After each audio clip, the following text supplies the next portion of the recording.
Le réseau des femmes et développement Refait et l'UNFPA Togo se mettent une fois de plus ensemble pour renforcer la résilience, l'autonomisation personnelle et sociale, ainsi que la capacité d'action des femmes et jeunes filles déplacées et réfugiées dans la région des Savanes. Du 13 au 17 avril 2026 en effet, s'est tenue une première session de formation à l'endroit de cette cible issue de la préfecture de Thone. L'initiative de cette formation vient d'un constat, celui de la vulnérabilité de ces personnes dans leur milieu d'accueil, elles qui ont déjà subi les affres de l'extrémisme violent. Les filles et femmes réfugiées, une fois arrivées sur notre territoire, donc dans la région de Savane, surtout à Dapon, elles sont victimes de violences sexuelles. Et donc, les hommes abusent d'elles, tout simplement parce qu'elles cherchent le pain quotidien. Suite à ces abus sexuels, elles ont contracté des grossesses. Elles ont fait des enfants sur le territoire. Et elles sont nombreuses. Et donc, nous nous sommes dit, il faut faire quelque chose pour ce groupe cible. Organisation des coopératives, notamment leur fonctionnement, activités à développer, rôle et responsabilité des membres, prévention et prise en charge des violences basées sur le genre, VBG, santé sexuelle et reproductive et droits, santé maternelle et signes de danger pendant la grossesse sont autant de modules développés à cette première cohorte de 50 participantes. Nous avons développé les modules sur les coopératives parce qu'avec comme cible les filles et femmes réfugiées qui sont en apprentissage, elles sont des tisserandes.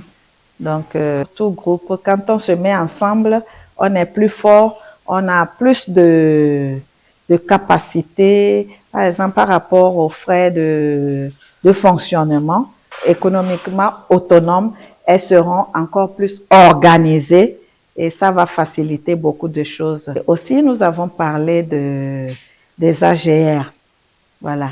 Comment, puisque si elles ont un métier qu'ils font ensemble, comment arriver à vendre leurs produits. Et aussi, personnellement, l'une ou l'autre peut opter d'avoir une activité génératrice de revenus.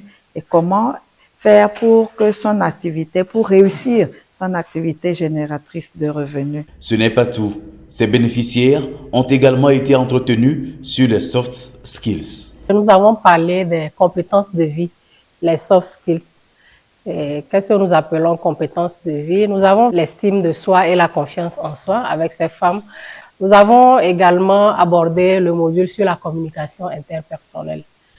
Donc, la communication interpersonnelle pour leur permettre de pouvoir bien communiquer leurs émotions. Nous avons vu la gestion des émotions. Et nous avons vu aussi la gestion du stress. Donc tout ceci, ces modules ont été choisis spécifiquement en fonction de leur statut. Donc pour leur donner tous ces outils pour qu'elles puissent vraiment être stables dans cet environnement, pour pouvoir continuer leur apprentissage. Pour la plupart d'entre elles, c'est leur première fois de se frotter à ce genre de module et les attentes sont comblées. Il nous a montré dans les coopératives comment vivre. On doit choisir les membres des bureaux et les sécurités. Donc ça aussi c'est une connaissance pour moi. Et il nous a appris comment vivre avec les camarades à l'atelier, comment vivre avec les tantis, et comment savoir marcher avec les autres aussi.